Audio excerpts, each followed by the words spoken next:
Hi, I'm Mara Webster with In Creative Company, and today I'm thrilled to be talking about the wonderful BritBox series Lynley with Sofia Barclay. And in talking about your character when we first meet her, I feel like we got such an instant impression of who she is because she's being reprimanded for her boss because her previous partner that she was working with, she was, berating him and calling him amateurish. And I feel like it gave such a clear sense of this character and everything that's instilled in her. And so I was curious for you in reading the scripts, how even just that first scene kind of really served as a jumping off point for developing her. Oh my gosh, Mara, you're talking about something which was so personal to me. So I'm so happy that that's where you want to start because that first scene was actually a much longer, bigger scene where me and in the end it was Danny Mays who plays DCI Nice get into what happened with her last DI and they really kind of have at it. And I remember reading that script in the audition process and going, God, that's so cool. Like I just like if no matter what happens next, I want to play this chick. Like she's so brazen. She so clearly doesn't care what people think of her. She walks through the world with such a kind of instinctual dislike for any kind of authority or any kind of like a hierarchy. And I just think that's so badass. We all care too much what people think of us. So to play someone who really, really, walks the walk and talks the talk was just, I immediately was like, okay, this is one that I would love to play. Because even when she first meets Lynley, she's insulting him before she even knows that he's in the room and has heard everything that she's just said as well. And how did that kind of set the footing that you found between those two characters right from the offset? Well, what's funny is we actually filmed that scene closer towards the end of the shoot, actually. And so we went back and did that, but we'd done variations on that scene previously. And how it feels is just so fun because not only that moments, but all those little moments whereby, it's really fun to play characters who out and out hate each other. And it's really fun to play characters who are like really buddy buddies, right? But when you play characters who are missing and making bids for connection and failing, that is even more enjoyable just because it's so rich. You know what I mean? You're insulting someone accidentally and then you kind of on purpose insulting them and then you double down and then you realize you have to take two steps back and then all that stuff, Yeah. which in life, happens to all of us, is the stuff why I think the writing of the show is so good, just because it allows for those very human moments and missteps and the flaws that we all kind of walk around doing in everyday life. And yeah, I love that you pulled that up. And even though the show obviously is primarily following the two of them at Mm. work, we do get to see snapshots of Havers at home, and we meet her parents, we learn about the loss of her brother, and that all kind of builds this other part of the character. And yet the fact that we never see any friends or any social life outside of it also tells us so much. And was that something that kind of you really connected to in terms of this is someone who literally gives her entire world into the job and into the work?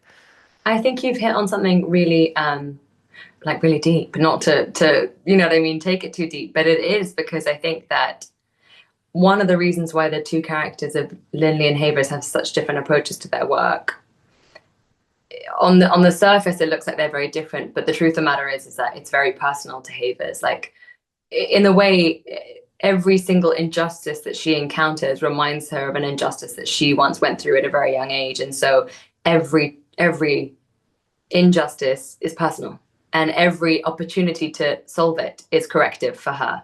There's no other way that she approaches her life except that taking it that seriously. It's not just someone else's life or death, it's her life or death, it's her sense of self. And it's so important to her, which is why she's so reactive, which is why she's so bombastic, which is why she puts so many people's backs up. But I think that I love that about her. I know it's not always the healthiest way to be, but I really enjoy it. And I think that you see those parts of her home life. And I think that they help the viewer, maybe with not all the details, but they help the viewer understand instinctually and instinctively why someone is that way. Because we all have those little things that happen to us that make us immediately feel personal, feel attached for whatever reason. And as you said, she's someone who's very reactive. And so Mm-hmm. some of the emotions and swings in playing a character like this can be quite big. And on the other side of Mm-hmm. the spectrum, some of them are very nuanced and very intimate because she struggles to show vulnerable emotions. And so, how did you find the emotions that you felt like were going to be larger than life almost, and the ones which you felt like were going to be very internalized for her? Oh, but you know, that's the joy of doing a role like this. Is if anything, the more out and out an argument, I'm like, can we do that scene again? Like, I just love that stuff. Like the times where we really get to be at each other's throats. I remember I'm like, can we do that scene again? Can we go again? And then people are like, you know, I'm also a background in theatre, so I have a habit of going like, if you tell me to go bigger, I'll go to the moon. So I probably I just really enjoy it. Like selfishly, that just really runs to my tastes. But then also, yeah, it's a joy to be able to, because it is screen work, because it is camera work, because we do have the time, we have the luxury of 90, you know, 4 90-minute episodes. You can really bring in those more subtle elements and those more tricky emotions that are not ready to be expressed, but that are maybe felt, and hopefully those get picked up on too by the viewer. So I'm glad that you hit on both. And she's also someone who seems to move a mile a minute. She's someone who's ready to run before she walks. And even Yeah, just 100%. physically, like we see her running to Lynley's car with her armful of papers while still eating breakfast. And was that something that you kind of gleaned early on from the writing, or was that something you found once you were playing her on set? It's something I had an instinct when I read the books. I'm like, I know this chick. I know exactly what I want to do. And the great thing about working with Stephen is that he loves all that stuff. Like if I tell him I would love to have something on my desk because that reminds me of something that happened to Havers, and he's like, done, right? And he's written it into, I didn't ask him to, he written it into an episode. And you know, if I want to check a backstory, he's like, yeah, you know what I mean, 100% he'll help me out or tell me what if it works and doesn't. And the truth of the matter is that I just really enjoyed that Havers is someone who doesn't have, you know, Lynley's got a very austere kind of home, and he's got this kind of very, I would say, almost clinical and cold approach to everything in his life. And I love the fact that Havers is the opposite. Her desk has got bits of her life, it's got bits of her leftover hobbies, it's got food, it's got everything. All her life is converging because her life is her work. And therefore, it all just spills out that way. And that's just fun to play with as an actor. It's like, what a joy. There's also an aspect in terms of the way that she's a little judgmental about Lindley when she first meets Oh, him yeah. and immediately assumes because of his upper class upbringing that, you know, she has certain assumptions about him. But we also kind of see how that does trickle into her work as well in some of the cases that they're investigating. You know, whenever she's questioning someone from that class circle, she kind of views them a little bit differently and does make judgments. And did you feel like in playing her over the course of the 4 episodes that as much as it's the unlearning that with Lindley, it's also unlearning it through her work as well? And so, you know what's gorgeous about that is because I would be curious to see where they take that if we, you know, with more series, like where would they go with that? And I think what's joyful about that is because, like all of us, our judgments, we all judge things, but then obviously it takes one person to humanize an element that we've previously judged to make us doubt all the other judge. Do you know what I mean? Like once you've humanized one element of it, it's hard to keep up the judgment or the hatred or the whatever you want to call it. And so that's beautiful that you picked up on that her respect for Lynley starts shifting her worldview ever so slightly. No, I would say, as you said, she's you know a runner before she walks, so she's not exactly going to undo all of that years of judgmental assumptions. But I think it does start to bleed in slightly. There's something quite fun as well in seeing the types of things that allow Lindley to earn her respect. And Yeah, even just, I think in the first episode, they're pursuing someone on foot together. And there's the fact that he runs faster than her and he runs through the mud and isn't afraid of getting himself dirty. And you can tell that that's something that she really appreciates and respects because it's yeah. like how he does the work. Begrudgingly, she's like, Yeah. damn it, he's actually pretty good at this stuff, and that's annoying. And then, but she doesn't, you know, she doesn't show that to him. She makes a dig about the fact that he's, you know, rugby 15. So, like, you know, she's still, and that's what's so joyful about it, is because I do think that actually, even though they do have that, you've kind of talked about it, they do come together slightly and have a kind of begrudging respect for each other. They do have such different worldviews, and they do come from such different worlds, and they also continually live different home lives that I think that there's always going to be something that could trip them off. You know what I mean? It's so satisfying to know that this is it's a relationship or a friendship built on a shaky foundation, and that anything could give at any moment. And you want these characters to get along, but you also know there's a lot there to unpack that could disrupt it. No, that's a great point. And when you were reading each of the scripts in each of the episodes, did you find that there were almost certain touch points that you really found spoke to, okay, I feel like this happening would make her respect him a little bit more. I feel like this Mm. moment is where they're going to kind of connect and understand each other a little bit better. You mean like charting the relationship? Yeah. Yeah. That's definitely something that was really fun, is that before we get the job, you kind of chart so many things about the history of the character and what they did and what makes them the people that they are when you meet them. And then you also get to realize, like, okay, at which point what do we think about Leo, well, Lynley at this point, what do we think about Lynley at this point, and vice versa. And the amazing thing is that you do all that homework, you do all the kind of, like, it's boring, like, actory stuff. You do like a timeline, you do like histories, you do kind of hot seating, you do all these kind of fun things as an actor that are just geeky and that get you that feeling that the character's very close to you. But then also when you get into a room with another actor,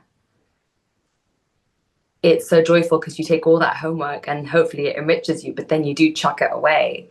And what's amazing, particularly working with an actor like Leo, who is so brilliant and he's so nuanced and he's so generous as an actor, you do unwillingly find those, in a nice way, I mean that you unwittingly and unwillingly find moments of almost closeness, and then you realize your character would shy away from those moments. So actually some of those moments are charted, and then some of them are implied just by having two humans and atoms bumping up against atoms and realizing that, oh gosh, this feels fictitious, but oh gosh, this feels like simpatico. And that's the joy of I think the 90-minute format and working with brilliant actors, is it gives you that opportunity to feel that rather than just logically chart it. So it's the two. No, I love that description. And there's even the fact that the tone of the same thing can become something different as the episodes progress. Because, at the beginning, whenever she's making jabs at him, it's obviously much more pointed and much more direct. And, Right. as it goes on, like there's a point where she's making reference to his class and she's like, "Oh, sorry, my lord." But it's genuinely playful and fun by that point. But if she'd said it in episode one, it would have been very different. And, did you find that that was part of the fun as well, was getting to play with like the tonality and the changes there? Completely. And I think that, Stephen and Elizabeth have written really smart characters. Like, yes, they come from different backgrounds, but Havers is whip smart, and as is Lynley. And so the humor isn't, and particularly British, if you're talking about British humor, it's a natural, it's a national, I would say, identity, and a national pastime. And I think that the two of their sense of humor does come out in those ways. And I think with Havers, she's always a bit gruff and she's always going to give you a barb, but it can come out with somewhat humorous respect if you pass the line. And I think that's what's really fun about her, and that's the kind of stuff that just me to play with is really fun, because I love any kind of opportunity for humor, any opportunity for humanizing a situation. I think is really fun to grab in these otherwise very gritty shows, right? And as much as there's British humor, there's also playing with the idea of British repression and just the things that they're just incapable of saying out loud to each other as they become friends. And when you were talking about doing all of that backstory, character development work, were you also at times really looking at, where's the subtext of where everything is between them and the things that they kind of feel towards each other, but they wouldn't necessarily say out loud? 100%. And I feel like it's so delightful because, you've seen all four by the sounds of Yeah. things. And, I don't want to give too many spoilers away, but there's some big information that Lynley's character doesn't really reveal until later on in the episodes, that would have maybe brought him and Havers closer, or showed them that they had a kind of connection earlier on. And as you put it, because of that British repression and because he's, so correct and upper class, as you call it, he like keeps his cards very close to his chest and doesn't let on those things. And so there is that delight and joy in realizing that this could go a lot deeper and there's a lot of layers that this could play on, and realizing that we don't get all those things up front because they dislike each other. And I love that, and that's something that I would love to do more of if we get the chance. Definitely. And in one of the episodes as well, one of the victims and the bodies that they end up seeing is someone that she has had an encounter with and seen Mm. before. before. And you see that it does really affect her. And was it important to you that, yes, she's someone who kind of like throws herself into the work and doesn't necessarily show certain expressions, but also it's important to show that it does hit home sometimes and there are moments of emotion in the work that you do? 100%. I think that was sort of the my starting point with Havers before you get to the exteriors of her physicality and her like gruffness and her like kind of rebuke of any kind of authority that kind of seeps off her, I'd say, every layer. But the heart of it and the beginning of it is the fact that she's seen this injustice and she's looking to have that corrective experience every single time there's anything that she deems is unjust. And I think that at the end of the day, you are dealing with life and death. You are dealing with people's lives and people's very, very intimate personal lives being disrupted. And I think that it's a beautiful thing that she cares so much. I really find that so endearing as a character. And, the other actors as well who come in for the rest of the show are so brilliant. And watching them portray those characters, you can't help but feel moved by it. Sometimes it's actually the opposite. You have to keep it in, and you have to, as a DS or a DI would be in those cases, you can't always wear your heart on your sleeve or show your emotions. You have to remember that you have to stay professional, and that line can be quite complex and subtle. You don't always hit it right, and I think that's where the fun is, actually. Like, we don't all live in the lines that we should live in, and that's quite cool when you see that on TV, at least. And even just what you were just saying about the lines sometimes get a little blurred in terms of how she should be doing things. That's an interesting facet of anything where they're interrogating or questioning someone, because I feel Mm. like that's actually the place where she sometimes allows herself to lean into her own gut instinct or her own feelings a little bit more heavily. And sometimes Mm. she's good at holding herself back. And so, how did you find where you felt like she's going to kind of keep it really professional, or she's really going to lean into what she's feeling in this moment? Well, the writing, a lot of that is in the writing. Stephen really gave me a lot of fun with those ones. And I would say that actually what's really delightful is I feel like, there's that moment in at Bomb where she's like, "You're gonna give me a go this time?" And he's like, "Not sure." And then she really kind of lets it rip. And I think that because she does hang back a lot, and because he is her superior, he does take good charge of the investigation. Those moments where she can get out in front, I think she really enjoys it. I think that's the other point about playing a character like Hibbs is she really enjoys what she does. You know what I mean? You're not playing someone who's doing a job they hate. You're doing someone who's doing a job they love and really gets a lot of satisfaction from it. So then you get to feel and feed off that satisfaction that your character's feeling. It's a very different energy that I get to imbue and embody every day. And that's really satisfying. Yeah. There's also kind of going back to her boss at the station with Nyes. He kind of makes a bit of a suggestion of, keep an eye on Lynley and let me know if there's anything to know, where he's not saying it outright, but what he means is very clear. Mm. And she kind of has certain crossroads where she has to question, am I going to be protective of Lynley or am I going to give him what he wants? And, Mm. what was that for you in terms of getting to play with that morality within the character and those choices that she's then put in the position of making? I think that's really another way of, again, understanding. You beautifully set me up to talk about another reason why I love this character is because maybe she doesn't always comport herself in the right way, but she has a very strong internal sense of integrity. And once she's kind of passed a judgment, she won't always say she's sorry, but she's always going to be the person who sticks to her gun. So there's even another, not only just that moment which you referred to, where she decides to come down on Lynley's side, even before she's really decided he's worth it or not. But even later on, when certain things go wrong, even if it's against her, or even if she doesn't know him well enough, she decides what's right and what's wrong, and she'll do what she thinks is right, even if it's at the expense of her judgments, even if it's expense of her time, her effort, her energy, her home life. She has a very strong inner clock of what is integrous, and she'll follow that to the T. And I really respect that. I respect the hell out of that. No, definitely. And there's even the fact that it goes from the two of them talking about themselves very individually when they're working together on cases. It goes literally from being I to talking about we, we're going to solve the Yeah, case so together. We're going true. to do that. How did you feel things really changed in the way that they worked together as they started to both see themselves as a we instead of an I? I think it's so funny because it's almost like they're too scared to really talk about it. Do you know what I mean? Like, you've hit upon it as well. Like, they are both quite English in that way. You know what I mean? You don't see them having a cup of coffee and be like, I think we've really come so far. Like, aren't we friends? Like, you don't see that. It's funny how I went American when I did that. But like, do you know what I mean? Like, you don't imagine they're sitting around being like, well, we've come a long way. Like, they don't talk about any of that. It's all inferred, but never addressed directly.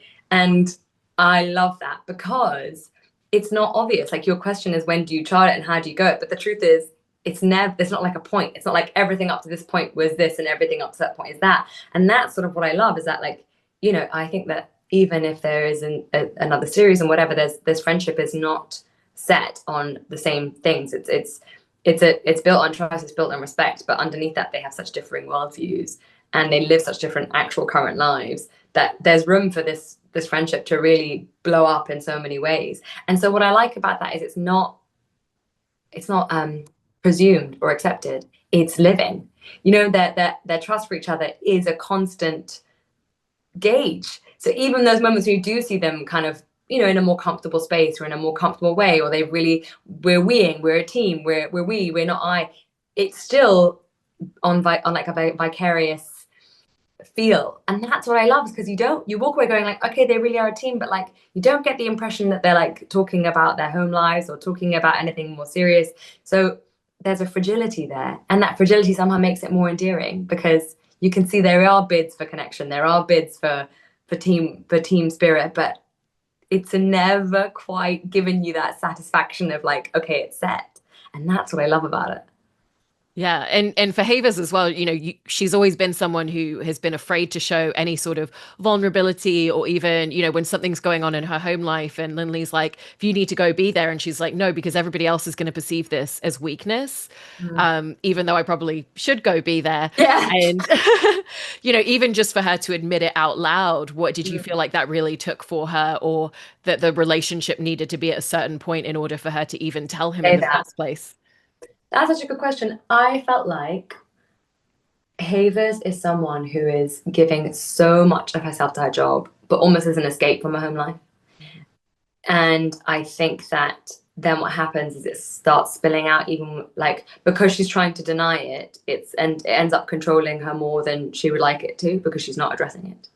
And so I feel like even throughout those episodes, those moments where she does give away, how I felt about it was, it's almost unwilling. Like, it kind of comes out before she's had a chance to think like, this will make me feel vulnerable, or just, I don't know if I feel safe enough to say it, but it just, there's no other avenue for it to come out. And sometimes I get the impression with Havers that she'd sometimes rather suck back in what she's just said.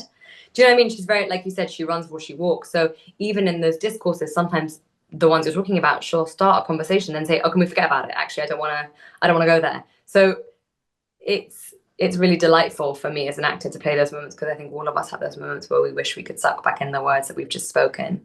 And I think Havers does that a lot, particularly about areas she's not comfortable talking about family, emotions, vulnerability. You know, I think she's had a really rough time of also being at work, and she can't trust everyone at work. And so that's an arena where she also has to be very careful, and she's not a careful person. Do you feel like he's the first one of her colleagues that she's kind of ever been able to develop some sort of real natural friendship with? Because like you said, she doesn't trust anyone else at the station, and we kind of really see that throughout the episodes. Well, there's a joyful little side relationship you see with her and Keely, who is played by the wonderful Michael Workeye, who is adorable. And that's great because it's a very different relationship, whereby they don't have such close contact. They don't work so closely together, but there is a kind of affinity and solidarity, but it's nowhere near level of like friendship or deep intimate trust that she's forced to have with someone in the position of Lynley, like a DI above her. And most of the DIs that you see that we refer to, I think, treat her as someone that they have a lot of. It's funny, we talk about her judging Lynley, but I think a lot of people have a lot of predisposed ideas of what Havers is, and don't give her the time of day. And therefore, this is getting really deep again, but you know, sometimes when people judge you for something, and you end up in your defense of that, you end up proving them right, because you're like, you know, I think she's had a lot of times in her life where, for example, people have said to her like, you're just a completely irrational, over the top spark plug of a human. And in her saying, no, I'm not, and no, I'm not, shouting louder and louder about not being that person, she ends up proving them right. So I feel like actually the beauty of the Lynley DI and DS Haver's relationship is that he takes her at face value. And I don't think she appreciates how much that does allow her to feel. That's beginning of safety, that beginning of respect for him that we start to see later on. Yeah, and with what you were just talking about as well, there's also that moment where she's like acknowledging, as someone, I've had to work twice as hard as everybody else and be twice as good in order to get where I am. And I think even just the facet of when we look at all of the characters in the station, we don't see a bunch of other women. It is a very male dominated space. And, you know, there's the expectation of adapting into it. But she doesn't seem like someone who's willing to play the game. But she's like, I will work harder and I will know that I'm better than all of you at the end of the day. And was that kind of quite a foundational detail in her for you as well? 1,000%. More than foundational, it was one of the reasons why I was so excited to play Yeah. her. Do you know what I mean? Like, I think people have asked us a lot about, you know, the differences between the TV show from 20 years ago and the book series that Elizabeth George first wrote. And the truth of the matter is there's a very 20 years ago, it was a very different time. And the books as well set up a very different world. But I think the issues that are implied to women by society are still very much there. I know we're in a much more modern era where we are in a much more supposedly fair era, but they're still there, as all women know, and particularly in a very, very heavy male workplace, there is an expectation for you to fold into a male way of being appreciated, whether that's, you know, being very feminine or playing weaker or going over harsh and being over dominant. And I think that she doesn't change who she is. She just is this kind of gremlin, feral, but somehow also very instinctive and full of heart human. And I love that she doesn't change that. She just really is able to retain her like essence and not change in different atmospheres. Like that is so cool to me. And I think that's such a superpower. Even if you're right, it doesn't make people endear themselves to her. And it does mean that she has to work twice as hard to get to where she's got to. Like she probably would have to work a lot less hard if she sacrificed her integrity and changed who she was. But the fact that she doesn't makes me really what made me really excited about playing her first of all, and what still makes me excited to play her now. No, that's such a great point as well. And Mm. you know, in kind of looking at where the friendship grows between her and Lynley, especially kind of like towards the end, I love that there's a moment where they kind of both get a little bit maybe accidentally emotional or revealing or vulnerable in front of each other, and then rather than finding a resolution to the conversation, it's like, let's go to the pub, let's get a drink, I'm buying. And that's their way of kind of communicating through it and just being like, we're good and actually we're friends and thanks for sharing that. And we're, you know, again, just going back to the real Britishness of that moment. And what was that like in getting to really see the way that they kind of develop their own sense of communication, of friendship together? Oh, it's delightful. Honestly, Mara, like those are some of my favorite moments.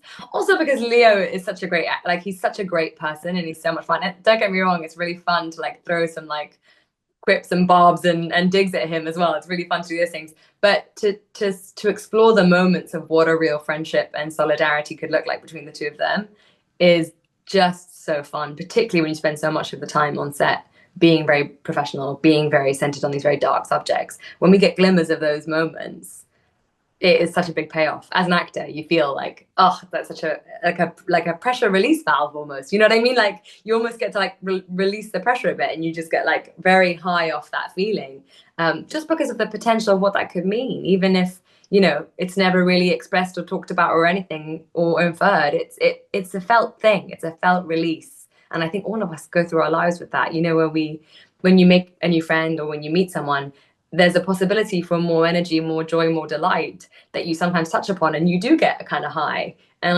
I love that. I think it's one of the best things in life. No, it's wonderful. Well, I really enjoyed your performance and really loved the episode. So thank you so much for talking about it. Appreciate it. Oh, dude, thank you so much for your questions. They were really insightful.